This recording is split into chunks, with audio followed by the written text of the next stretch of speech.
Hello, you wonderful people. So for today's video, I want to talk about the trailer that came out yesterday at the time of me recording this, being like, a Marvel Phase 4 trailer, where we kind of talk about just like, it encapsulating just what the MCU is, and it just gives you that feeling, and just the voiceover from Stan Lee, and it's just like the scenes matching perfectly, and it's just this beautiful thing of just seeing where we've come through, like these powerful moments from the MCU, just thinking about where we were from Iron Man to where we are now. It's crazy. And obviously Marvel had to pivot a lot too, because it's like Black Widow was supposed to be the first thing out of Phase 4, not WandaVision, but still, it's like you had to kind of find a way to kind of pivot through the circumstances, and stuff had to be pivoted even in that regard, and even in the case of like the Falcon and the Winter Soldier. But regardless, it's just still that it hits you with that excitement of like, yeah, because the last new Marvel movie we got was Far From Home, and that was back in July of 2019. So everyone's kind of starved of that Marvel content, and obviously like WandaVision and Falcon and the Winter Soldier kind of brought us back, but just seeing this trailer like brings you back even more of like, yes, especially thinking about what the future holds for us too. So just all of that, it just kind of like gets you hyped. You're like, yeah, you feel it swells up inside of you. So you kind of, that's me just kind of nerding out. But kind of breaking down some of the stuff we found out. Like obviously we got introduced to some titles, so like I said, I'm gonna include the time codes if you want to kind of skip around a little bit. But obviously we get announced, we get like release dates for like movies we were kind of already aware of. Like obviously there's like release dates that were kind of already known, but it's like filling out the roster, kind of telling us even more so, kind of confirming like where everything is currently laid out. But first and foremost, we get the subtitle for Black Panther 2, and that is Wakanda Forever. And obviously, this has been a big discussion about like what's Black Panther 2 going to be like, because they've had to heavily pivot because of the passing of Chadwick, and obviously that's an uphill thing. It's a tragedy, and it's just an uphill situation.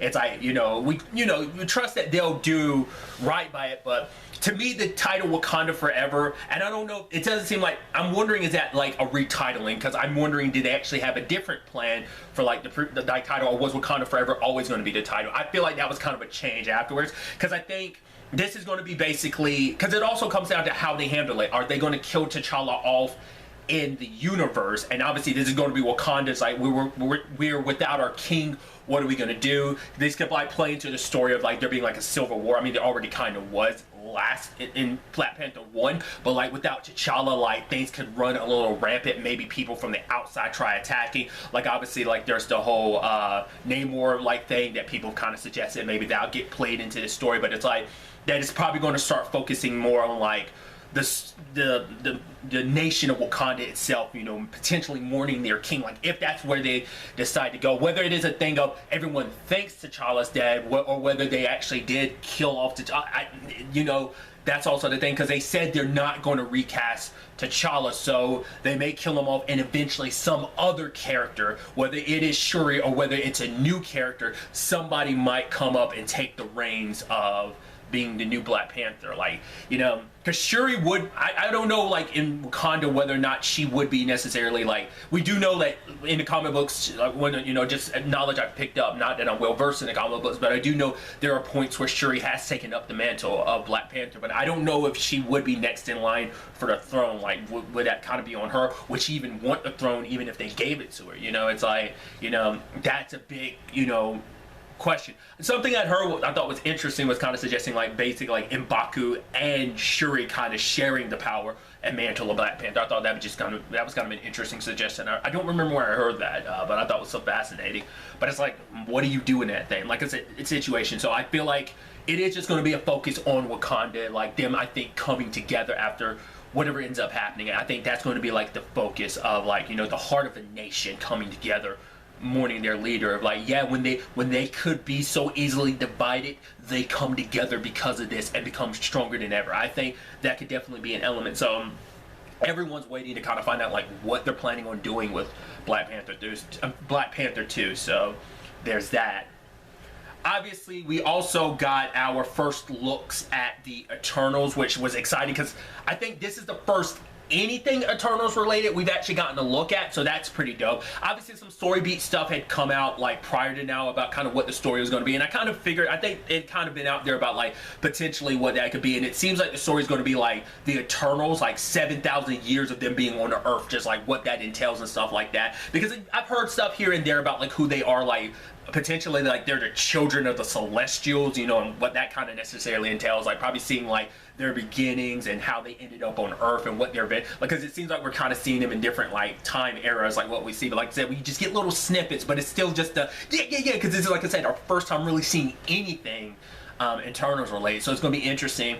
Because also, like I think some stuff had come out saying that like basically this is gonna also entail like, you know, what brings them back together is the Thanos thing, and that was something I'd wondered too. When that Thanos did the initial snap, like why, like what kind of effect did that have on the Eternals? Like were some of them dusted, were some of them not? Like that's a big thing, because it's also like, well, were they broken up before the blip, and you know what led to them potentially breaking up, like, you know, what made them kind of go their separate ways potentially, and what, when you say they came back together, was it post the initial snap, or was it post Endgame that they came together, like in the sense of like after Infinity War, like did they come together in that 5-year period, like what were they doing during that time, or were they unlucky where like most if not all of them got snapped? I mean it's not unbelievable, because like you look at the Guardians, like Rocket was the only one of the Guardians left, just luck of the draw sadly, but he was the only one left. I mean obviously Gamora was killed by Thanos separately, but like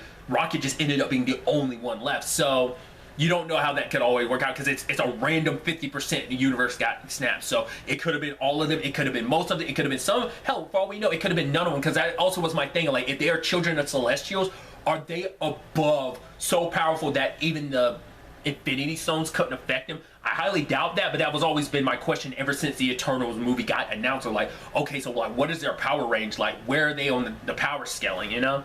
So that's kind of like a big thing that's kind of going through my mind. But for one, it's just like this being like apparently like a 7,000 year epic, and what that necessarily entails. I think that's just so dope that I'm so excited to kind of, you know, ultimately check that out. So then we also got the new Captain Marvel movie. Instead of just being Captain Marvel 2, it's The Marvels, which I immediately was like, oh my god, that's so dope, because my mind immediately was like, oh, I was like, right. Not only is it a sequel, but we're also going to have that, you know, by then, you know, Miss Marvel will have been established, because I think at the time of recordings, I think like yesterday or recently, fairly recently, like some set photos or something had come out about like Kamala, like, you know, live action wise in the costume and stuff. Like, I didn't see it because I kind of don't want to like spoil myself on it to a certain extent, but I think some images are out there about the costume and everything, so there's that. But I had to remind myself, I was like, right, WandaVision, Monica's got her powers now. Granted, whether she's like, they're putting, because I think someone had pointed out yesterday that basically you can see like the photon or spectrum, like whatever they make her character be, like you can see her symbol in the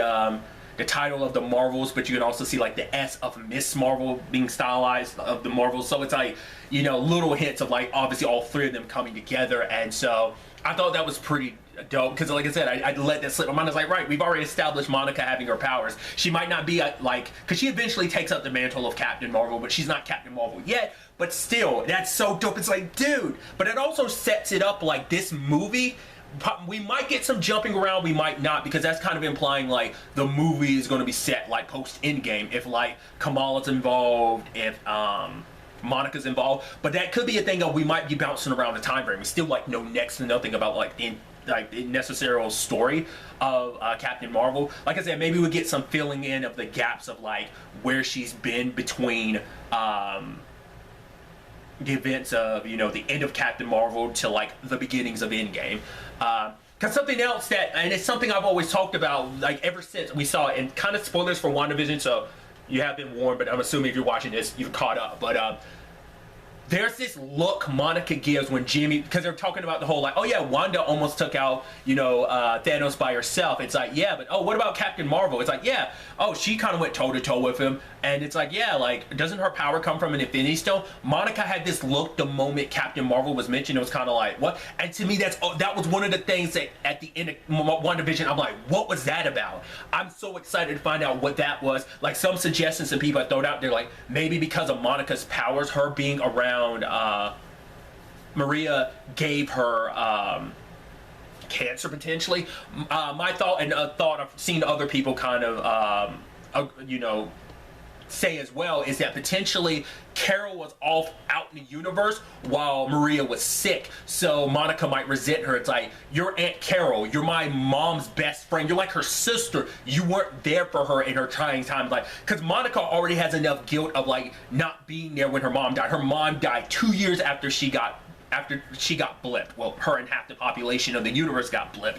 And it's like, I wasn't there when my mom was sick, so she probably knows that Carol never came back too. It was like, well, because we don't know, like, because I was under the assumption, like, after the 5-year time skip, that like Carol was mostly off-world. We don't know. She might have been on-world, some stuff here and there during Endgame, because that also made me wonder, like, how is like Kamala gonna, because like Miss Marvel comes about because she's a huge like Captain Marvel stan, and so I was like, how do you, like, Carol hasn't been on Earth that long, but it's like, right, I like I said, that's just because my assumption had always been like during Endgame, like in that 5-year period, she was mainly off Earth. I didn't think she was on Earth at all, but it's like, who's to say she wasn't helping out on Earth? And like, maybe Kamala didn't get snapped, maybe she was around for those 5 years, and maybe that's why she's a big fan of Carol, or maybe this is something post Endgame. We don't know, like how that connection's going to work, like how they're going to handle that in the MCU. Because like I said, it's not like, I mean, we also don't know, like, Carol's been back subsequently since, like, you know, Captain Marvel and Endgame, like, if any, it seems like, to me, I always kept getting the impression, like, Endgame's the first time she's been back to Earth since the end of Captain Marvel, but I could be mistaken. Once again, I think a lot of that could play into like Monica's resentment towards her to a certain extent. Maybe there's more to it, who knows? And I think that's going to be such an interesting dynamic and aspect that they set up that we're going to dive into in the Marvel's movie, especially like if Kamala's such a fan and then Monica having such a resentment towards Carol. I think that in itself could create this interesting triangle of complicated like feelings and stuff like that. You know, it's like, oh my god, I worship Captain Marvel, you're so cool, but then like Monica's like, no, she's not that cool, you know. So especially because Monica she probably looks at herself and sees herself in Kamala, because it's like, I looked up to Carol as being the coolest thing ever. She was Aunt Carol, plus finding out she had powers, like, oh my god, she was my biggest hero, superhero, and she was amazing, you know, next to my mom, like she was my biggest hero. And for her to kind of let Monica down, that could be such an interesting element to kind of dive into as well. So I'm very excited for that. And obviously I brought up before, like, all the other announcements. Obviously we got a little bit more of stuff from Black Widow, seeing some extra scenes. Same thing for Shang-Chi.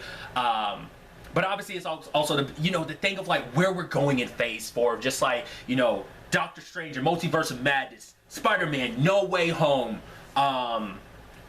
Ant-Man and the Wasp, Quantumania. I feel like there's something, I know Fantastic Four, but I feel like there was something else I was missing too. So it's like just showing, like, you know, where this phase 4 is going to take us. It's just how big and expansive things are. Like, you know, we're on the Earth level in certain regards, like Black Widow. Same thing for Shang-Chi, but obviously Shang-Chi's going to like blow it out there too, because it's like, right, it's like, you know, we're going to be dealing with like magic and mysticism as well, potentially aliens too, because apparently people were talking about like there's a dragon associated with all this that's actually an alien. I'm like, wait, an alien dragon, what? Tell me all about it. Dragons are like my favorite, like, one of my favorite mythical creatures. That might be my favorite mythical creature, and you're telling me we're dealing with not just a mythical dragon, an alien dragon? Alright, I'm down for that. So like stuff like that, the multiverse, like just knowing like these individual stories within themselves, which you can make the argument could be they're not individual stories to begin with, because there's literally 10, 11 years prior history going into all of them that has to be considered. But also like, but then just these stories specifically, but also just like how everything affects, especially when we're introducing the multiverse, like what effect that's going to have on the MCU going forward, like how like a lot of these plot threads, WandaVision, the Falcon and the Winter Soldier, we already know we're getting a Captain America 4, you know, how that like connects and stuff like that, you know, rebuilding the Avengers, like, because the remaining Avengers that are still out there are scattered. Like, you know, Wanda's dealing with her thing, Vision's dealing with his own thing. You know, where Bucky and Sam, we see them where their stories have left them at the end of the Falcon and the Winter Soldier. What's next for them, for other elements that were introduced into WandaVision as well as the Falcon and the Winter Soldier. You also got Loki, like what that's going to set up, what that's going to like branch out into. Like, there's just so many pieces, because some people had also talked about it too. It's like, this is all about the movie stuff. This isn't even talking about the TV shows, Moon Knight, She-Hulk. Obviously we're diving into like Miss Marvel because of the Marvels, but like, there's just so much, and I'm so excited. I'm so looking forward to it. This is a franchise I go hard in the paint for, you know, so I'm so damn excited. Obviously, these are just kind of my thoughts about everything. I'd love to get to know yours in the comments down below. Like, what are you looking forward to the most? Like, what was your favorite title? Kind of going along in the vein of, like, you know, what movie are you probably the most excited to see coming up in Phase 4? What do you think? What is something you're looking for even beyond Phase 4? Just let me know your thoughts about everything in the comments down below. But really, that's all I want to talk about. Till the next time we meet, be happy, be safe, live life to the fullest, and enjoy it. Good day and goodbye.